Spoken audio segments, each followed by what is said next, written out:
Thank you for joining us for All Things Real Estate. Now here are your hosts, Brad Avergon and Gary Kelley. Hi, this is Gary Kelley with All Things Real Estate. I am also associated with Castanetti Realty Group out of Shrewsbury. And I'm joined today, as always, by the debonair, Brad Avergon with Fairway Independent Mortgage. How are you, Gary? I'm great. How are you, Brad? Doing great. Happy New Year.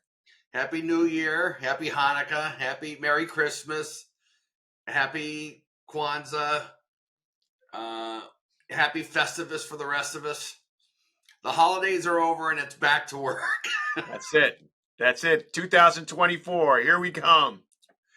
So today, Brad, I wanted to talk about something I get asked about fairly regularly by typically by first-time buyers, sometimes by experienced investors, and that's about buying a foreclosure. Sue and I recently helped a friend buy a foreclosure, and the foreclosure was in Oakham, which you kind of drive from our area out to Worcester, you make a right, and then you keep driving. But it's a nice home. And I'm going to use some generalities on foreclosures, and I'm not trying to be disparaging to any foreclosure or anybody that's in the situation of being foreclosed. But one of the things I find with them is that they're often in what I'm going to call distressed shape, distressed condition. I have personal experience with someone that was being foreclosed on not paying her mortgage. And she said, I'm going to get foreclosed. I'm going to lose the house anyway. So she started to rip the cabinets off the walls and sell them and sell the appliances and stuff, because in her view, she was going to be dinged for them anyway. So why not get some degree of cash flow from them? Now, I share that not because that was what she did, but more from the standpoint that you end up with a house that has no cabinets, it has holes in the walls and all. And I find that to be kind of typical when it comes to a foreclosure. Yeah, I think that with a foreclosure, clearly something went wrong with the plan, right? They had a plan when they bought the house.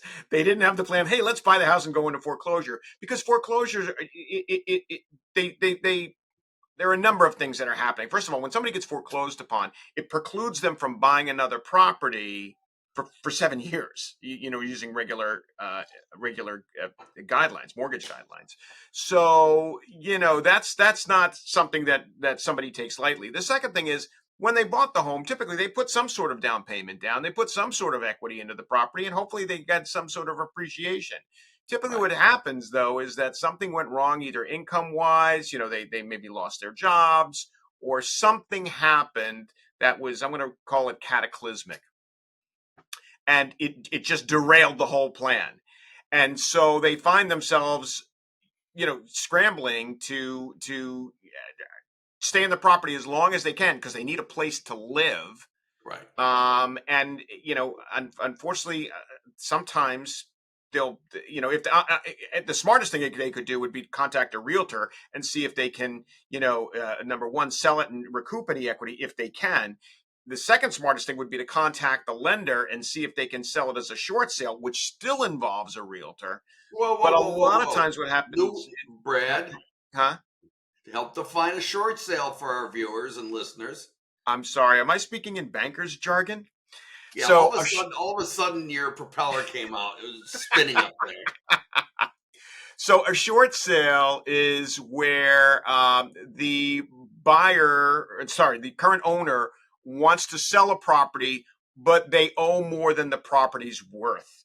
And so what they do is they approach the lender and say, we've had a cataclysmic event, maybe death in the family, sickness, job loss, whatever the case may be, and we can't afford this house. But rather than just stop paying you, we want to work with you. Will you allow us to sell this house for less than we owe on the property. And by the way, here's our financial statements documenting that we're not just talking and saying this. We can Right. document that these bad things happened.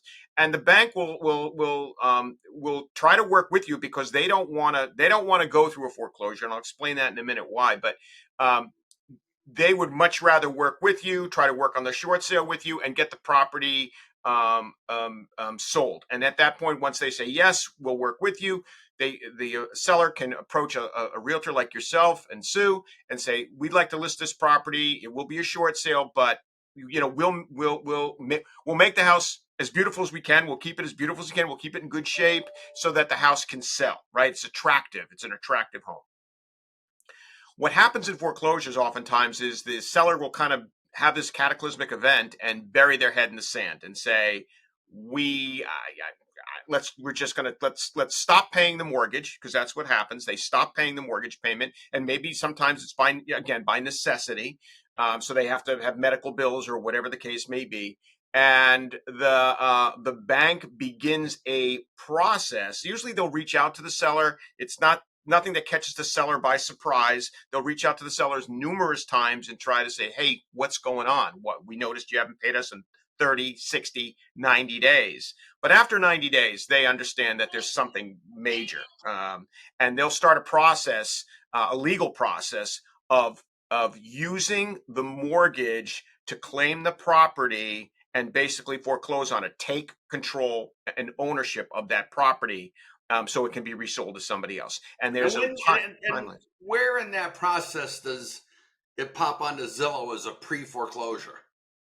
Usually, I think the process is when they're going. That's a great question, Gary. I don't know the exact answer on that as a pre-foreclosure, but I would imagine when the bank initially puts one of the legal notices out. So That's what happens in the exactly case right. of, I'm sorry? That's exactly right. So as I mentioned, it doesn't happen immediately. So if you're 30, I don't want the viewers to get scared. If I'm 30 days late on my mortgage, the bank's going to start the foreclosure. They're going to put the notice in the paper. That's not what happens. That's not what banks want to do. They'll give them 30. They may call them at 30 days on the if they don't receive the payment in 45, let's say, they'll call them on the phone and say, hey, what's going on? If they don't get a payment in 60 days, they're definitely on the phone reaching out, they may even send registered mail. 90 days for sure. 90 days for sure. They are in touch with that seller saying, hey, we want to work with you, but you got to tell us what's going on. But if the seller doesn't respond to any of those gestures, the bank begins a legal process where they must put notifications in public domains. So things like newspaper announcements, different things. They must notify the seller, like with registered mail. There's timelines. They don't just foreclosure doesn't happen overnight. And so they notify them, and then it can be listed as agencies will pick up on that and say, pre-foreclosure. And then what happens is we've got people that come to us and say, hey, can we see this house? And we go knocking on the door, and my experience is a large portion of the time, the people that are living in that house are angry at this point. They don't want to have, hey, I'm here to sell your house, because that was not their plan. That's not what they necessarily want to do. So they're somewhere between humiliated, embarrassed, and all that. And they're not very receptive when someone comes and says, let me into the house. Absolutely. And as I mentioned, I keep using the term cataclysmic. That's often what it feels like to them. A job loss, a sickness, a death. So having someone knock on your door and say, hey, I want to buy your house, they've got bigger issues on the table that they're trying to confront, and way bigger issues. And so I can only imagine that it's not met with a welcoming reception, so to speak. Right. And so that's why, in the case of foreclosure, you kind of have to. There's a lot of things that are changing, for them and for sometimes the property. If they don't have the funds to pay the mortgage, one can only imagine they don't have the funds to maintain the property. And there's all sorts of things. Utilities could be shut off. All sorts of things could happen. That's exactly right. And I touched on it earlier when my friend was pulling cabinets off and selling them on Facebook Marketplace. People get angry at the building. And, frankly, the building did nothing wrong. someone had a situation that got out of their grasp, and it's not the building's fault, but you'll see people punch holes in walls. You see people take a hammer and put a hole between every stud on a wall, and they're trying to make it miserable for the next buyer. Perhaps so miserable that no one will come buy the house. Well, the truth not is, only that, Gary, but there's an additional thing, which is a lot of times those people that are going into foreclosure, they're grasping at whatever financial straws they can. And what a lot of viewers and listeners may not know is that inside those walls, there's gold, right? There is not technically gold, but there's copper. And right. copper is very, very valuable. So especially on the older homes that they did, now they use a lot of PVC in plumbing, but in the old days they used copper piping. There's copper in wiring, and so they could take that and sell it for the scrap. If they rip it out of the walls and sell it for scrap, they can get some money. It may not be a lot, but it's some money. And sometimes they're desperate and they will do that. Yeah, no question about it. I see, people, trying to make the house less desirable for someone to buy it. And the truth is, often you get a contractor that'll come in and, holes in walls, they don't care. They can go grab some joint compound and throw it up, and those holes kind of go away pretty quickly. The foreclosure that we had in Oakham had some of that. You can see that there were some notes that were written to the next buyer, kind of, stay away from our property kind of stuff written into the walls. But the systems of the house, plumbing, heating, all that stuff still worked, which was, I'm going to say surprising at one level, but good at another level, because it was less that our buyers had to do to kind of get the house back up and running again, so to speak. Gary, on that particular home, did the buyers were they able to obtain conventional financing, or did they have to take either, or were they contractors and were going to pay cash for the property, or did they take some sort of renovation loan? So their intent going into it was to do a traditional conventional mortgage. And when the appraiser went through the house, the appraiser picked up on or noticed certain things that just needed to be fixed. Now the buyers knew that, they acknowledged that, they were ready to do that, but at the same time they weren't going to do that first thing. So they ended up switching to a renovation loan, and they got the money to take care of that. But let me continue with that thought in the second half, Brad. Sounds good, Gary. See you on the flip side. Stay tuned. More All Things Real Estate coming right up.